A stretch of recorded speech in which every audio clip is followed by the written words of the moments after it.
Learn the most empowering hiring techniques. Land the most desirable talent.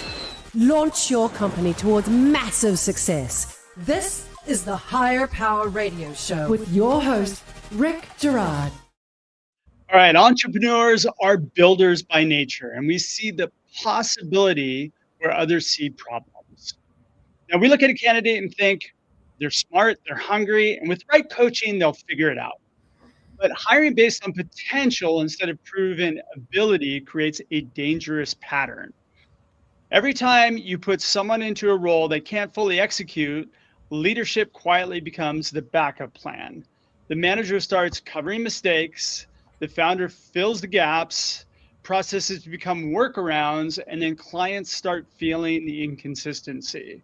And eventually the business becomes dependent on requeuing people. And eventually the business becomes dependent on rescuing people instead of scaling performance. Now, I've seen companies spend years unknowingly building support systems around the people instead of building the systems that create growth from the beginning. That's why one of the core HireOS principles is this: define performance metrics before you start looking and understand the capacity for success in the role before a person is hired. I'm Rick Girard, and welcome to the Hire Power Radio Show. We help entrepreneurs and executives win the strongest people. We do so by sharing insights from top performing rebel entrepreneurs, game changers, and industry leaders, like our guest today, Mr. Anthony Luna. Now, Anthony is the CEO of Coastline Equity. He's also the author of Property Management Excellence, which is an operating system framework for leadership, accountability, and execution in real estate. Anthony leads a high accountability service business where every hire affects owners, tenants, vendors, team members, and long-term asset value. He's built a business that serves over 100 property locations and over 2 million square feet across Southern California, which is what makes Anthony the perfect expert for today's topic. Anthony, welcome to the Hire Power Radio Show. Thanks, Rick. Appreciate the introduction. Yeah, it's great to have you. So let's talk about hiring for potential instead of role readiness. This is something that you've experienced, and as we always do our prep call, you share a lot of thoughts on this. So where did this problem or where did this realization come into play for you in your business? Yeah, I think the problem started because I grew up with strong mentors and always wanted to be that mentor. And I regularly found myself seeing the potential of what a candidate could be rather than what the business actually needed today. And I would repeatedly fall into this pattern of hiring for what somebody could become or how they could be coached up or how they could be mentored, instead of just really hiring somebody that not only was a good person, but could do the job that my clients and my tenants and the team needed. Okay, so let's break that down a little bit, because I think we all do that. And I think, there's this tendency, like I'm speaking for myself, there's a tendency to one, I have a need, so I need to get this role filled. Mm-hmm. And the second thing is, I kind of like this person. Yeah. So since I like this person and they're probably willing to take the job, in my own mind, I'm thinking, oh gosh, I can make this person great. But the truth is, that's not the way it usually works out. Yep. So there's definitely an expectations alignment, or I should say misalignment, which is what I've encountered on my end. So so as you've experienced this, what's the cycle that it created for you and your business? It created this cycle of, one, I'm leading the interviews as the CEO and the visionary of the business. And many times, I think as entrepreneurs, we find ourselves connecting with that person, with that potential candidate, and sometimes even selling them on the business more than we're expecting them to sell themselves to us. And I ended up hiring folks that, again, great people, great intentions, but it ends up where the leaders on my team are compensating for that weak hire. They're building scaffolds around that person. They're creating exceptions to the processes, and we're no longer able to deliver at scale. and there's lots of scaffolding and one-offs and explanations of why the process doesn't work for this one person. And in the end, service erodes, clients aren't happy, and the team ends up being dependent on all these additional scaffoldings. And a lot of times that's us as founders or entrepreneurs that end up becoming that scaffolding. Yeah, you get sucked back into the daily work and compensation. And there's this internal monologue, at least that I've had, which is, but I don't want to have to refill this position. I don't want to have to start all over again. Mm-hmm. And then you have to admit to yourself that I screwed up on this one, Mm-hmm. right? And then how does that look for the team? How have you dealt with that? More ways than one. I probably had to, start and stop this process multiple times over the years. I've been on the entrepreneurship side of business for probably about better part of a decade now. And I can remember, a series of hires that were all, cut from the same cloth, all from the same mindset. And when it blows up pretty spectacularly. And it usually blows up with lost revenue and potentially lost clients. And I think more than anything is that lost trust from the team and from the existing clients and tenants.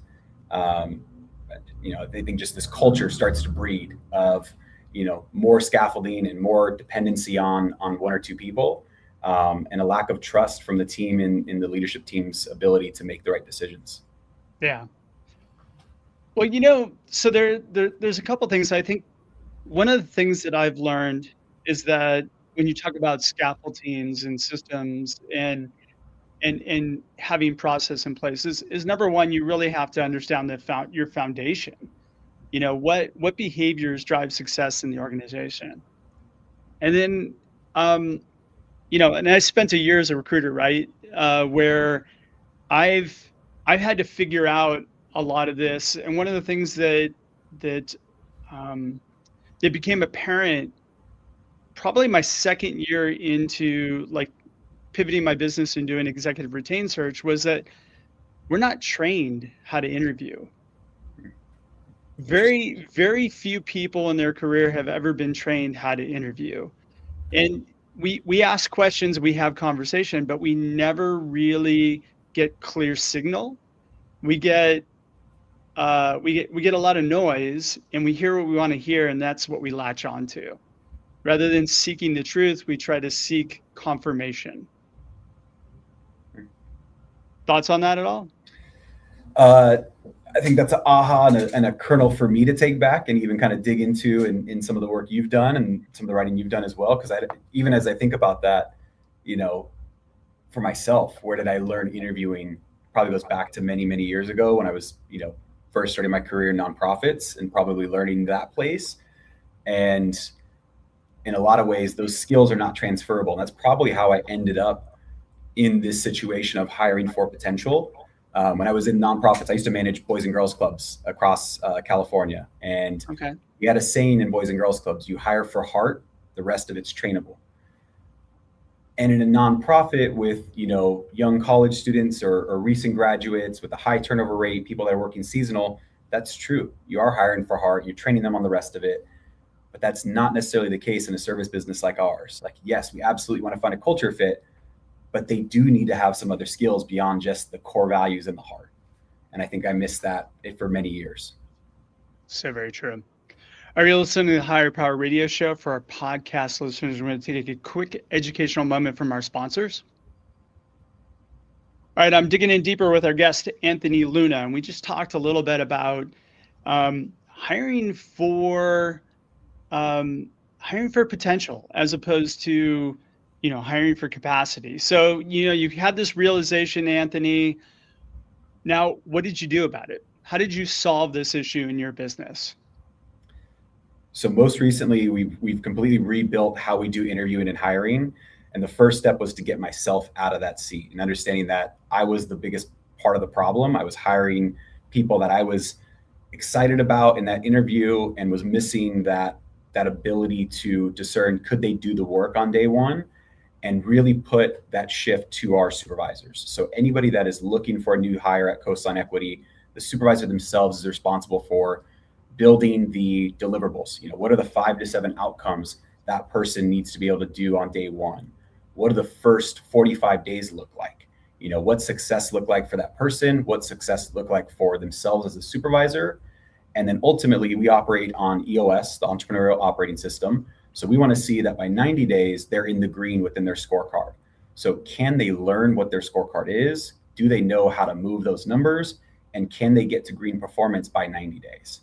So that's really the first basis of our new process, and shifting that responsibility, not to an HR person, not to a recruiter, but to the supervisor themselves. Yeah, that's a really good point, by the way, because knowing what the person's going to accomplish and setting up that accountability system from the very get-go is critical. It's critical. I have a mentor. Are you part of EO by any chance? I used to be part of EOLA. Yeah, so I'm part of EO Orange County, and one of the things I've got a friend, and I came up through the accelerator program, and it's kind of interesting because one of the trainers, Michael Cato, used to always say, A players want to know what to do and how to win. And if you want to attract high performers or A players into your business, show them what success looks like for the first 45, 90 days, right? Like if you can demonstrate that, hey, this is what you're going to accomplish in your first 90 days with our company, they gravitate toward that because nobody else does it. So I love that you're doing that. You're shifting that back to your supervisors or hiring managers and saying, okay, you define out success for me. Boom. All right. So now that you have kind of what performance metrics need to be achieved in the first 90 days, then what? So then the supervisor starts actually building the job description and they're actually responsible for writing their own job description or updating the existing job description for that role, depending on if it's a new role or filling an existing role. And then they're actually responsible for the screening process. So again, no HR manager, no recruiter involved in this process. The supervisor is actually posting online. They're screening the candidates. They're setting up the interviews. They're involved in the entire process, including the final interview, which they're responsible for including me as the CEO back into. And I'm really just assessing for core values alignment, culture fit, their judgment in the role, any potential blind spots the supervisor may have missed. Okay. So not to put you on the spot, but okay, so you're putting the onus back on the hiring managers that they have to kind of make sure that they're doing the recruiting. What training are they getting to make sure that they actually are screening people properly and understanding like who the person is and not hiring for potential like we do? So they're given, templates and scorecards to really help them through that process. Okay. In the training and in our SOPs, we have the recommended questions for various roles. And then there is an expectation that each candidate has a deliverable, a work sample that they have to provide as well. So there's templates along the way for the supervisor to use.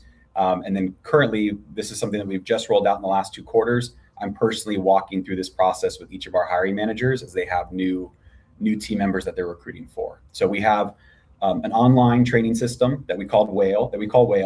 It's an outside software service where all of our trainings, all of our, likely I'll link this podcast episode to that training when we're done as well. And the team members can see not only the SOPs and the how-to guides and the templates, but they can see video content and explainers on each one of the steps. So that's where all of our training lives. And then generally for new processes, the supervisor or any team member goes, side by side with their supervisor for some training. Okay. So talk to me about how you guys are screening resumes right now, because that's a tricky thing right now, especially if you're posting jobs and you're getting applicants coming in. I'm getting lots of complaints about, AI is kind of writing resumes that are tailored to job descriptions. Mm-hmm. And when the influx of candidates that are being filtered by AI, I don't know if you're using any of that, but there's a higher level of percentage of people that are actually making it pass that should not make it through the filtering systems. Are you guys experiencing any of that? We have been for a long time. And I would say it was probably even before like the big push of AI. It was probably when Indeed was first picking up steam, where it was like the one-click apply on Indeed. And I remember those early days, we were getting hundreds, if not thousands of applicants, and you were just like, how do I get through all of this? So way Yeah. back when, we started doing a screening process where in order to actually get to the next stage, we would send a kind, thank you for applying email. If you'd like to move forward, complete these steps. And many times before that was an assessment, and then usually just some simple questions and answers to send back before we would schedule that next step. Today, in the screening process, we do have some fill in the blank questions that need to be completed before we'll even consider that candidate. That's a good idea, because quite frankly, these auto apply, it's auto apply is a problem, and I hate it more than anything. And actually, what I did is I set up my job descriptions to take people out of the auto apply feature. So if I post on LinkedIn, what I've been doing is saying, like the very first line of my job description says, do not apply to this role through LinkedIn. Follow the directions of the call to action. So I brought it back old school. What I have applicants doing is actually sending an email to us answering 3 questions. And the 3 questions are fairly simple, but they require that you put some thought into it. Mm-hmm. And if you put it through ChatGPT, it fails, because there are 3 questions. Like, one of them is like, what do you feel you're capable of achieving? Well, ChatGPT will give, I'm capable of achieving it gives the same answer back. The roles and responsibilities of the job description, blah, blah, blah, blah, blah, right?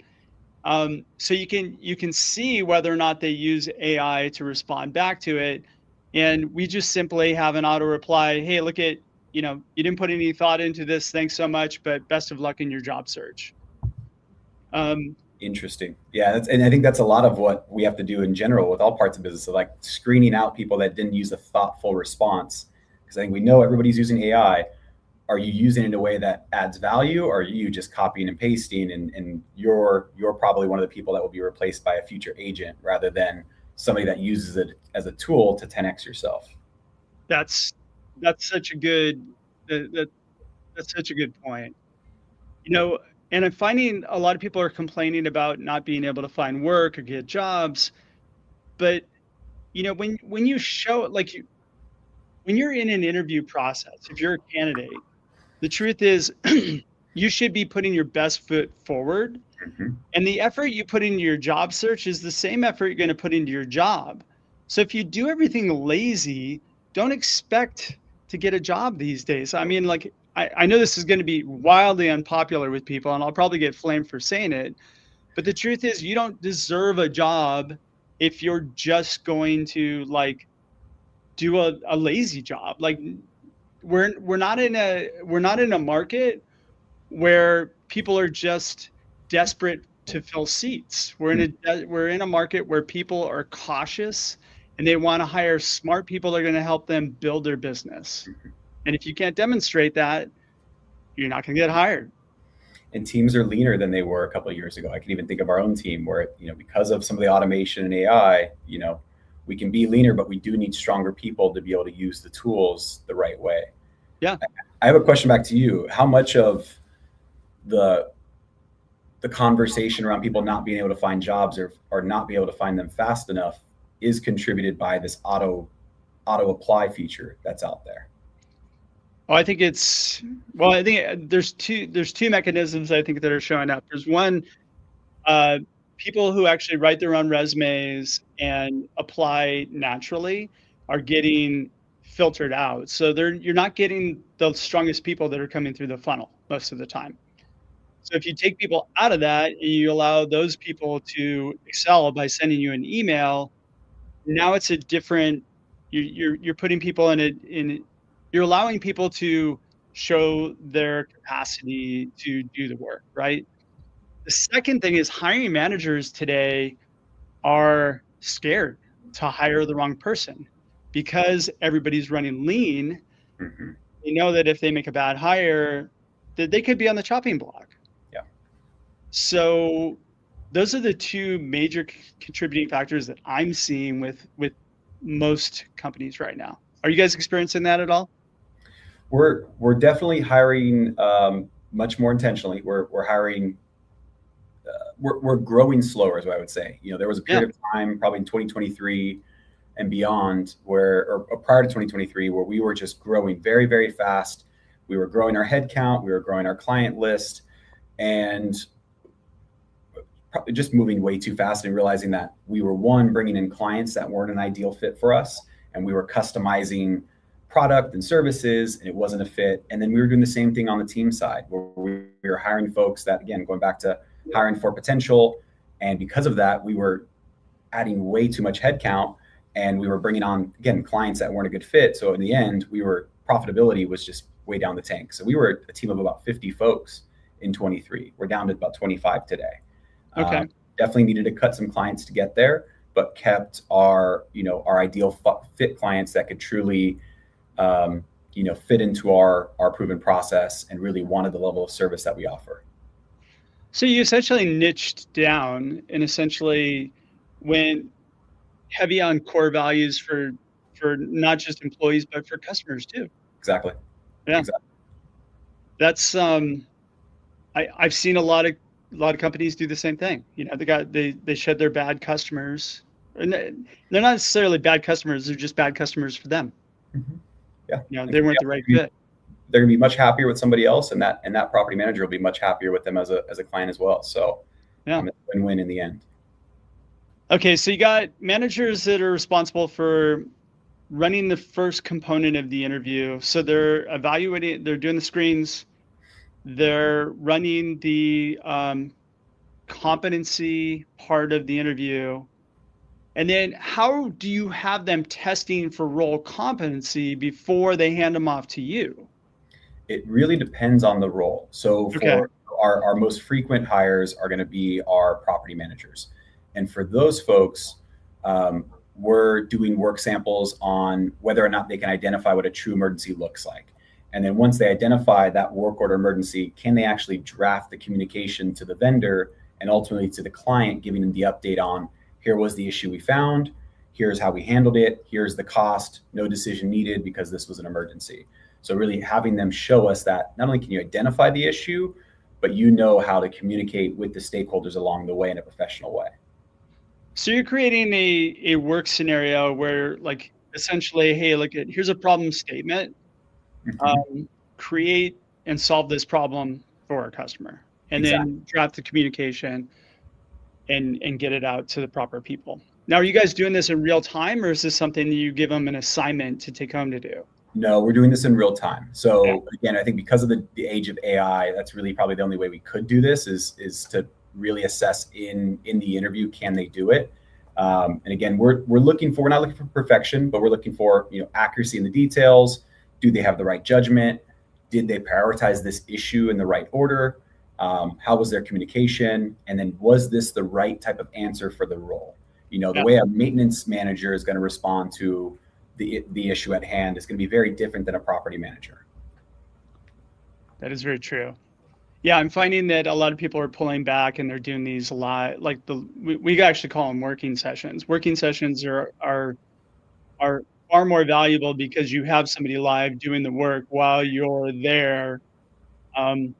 It's been a huge problem in the software development world where people are using AI and they're asking questions. It's being filtered through and they're answering off of another screen. And the candidate fraud has just been crazy, And I've seen it in interviews where you can see their eyes, scrolling across the screen as some kind of AI tool is helping them give, the best possible answer. Yeah. It's like when I read the intro to my show, I'm doing the same thing, but I'm not using AI, but I get what you're saying. So at the final stage, what are you evaluating for? So for me personally, as I come in as the CEO, that final interview, I'm looking for culture fit, core values. Do they truly align with our business? I'm assessing judgment, especially for the role. And then I'm looking for, potential blind spots. I think we all have them as individuals. So knowing the team member that's interviewing that candidate, is there a potential blind spot, especially if there's pressure or stress to get this role filled? Are we skipping over some key, prerequisites? If it's our maintenance staff, did we truly dig into, do they have the tools and the vehicle to actually go and accomplish this work? Or are they going to need additional training? before they start day one. So really looking for potential blind spots is probably the last step. Okay. And how are you able to judge people for core value alignment? So I'm asking for scenario questions. So I'm using our 3 core values, and I have scenario questions that I generally use around those 3 core values to really assess, do they understand who our customers are? And do they truly have what we would call a customer first approach? When it comes to growth mindset, not only are they willing to grow and take on more, but are they thinking about lessons they've learned? So I'm really looking for how they respond to mistakes they've made and what growth they made from that mistake. So being able to accept that mistake as their own and then learn from it. And then our final core value is equity for all. So do they truly engage with their community? Do they truly care about how our work and the work of our clients and the work of our team impacts the communities we serve? Or do they want to work for a property manager that doesn't add value to their community, doesn't reinvest with local nonprofits, isn't going to be okay with treating a tenant in the penthouse the same as the tenant on Section 8? And for us, that's really important that we provide that same level of service regardless of how much they pay rent or where the source of income comes from. That's a great point to drive home.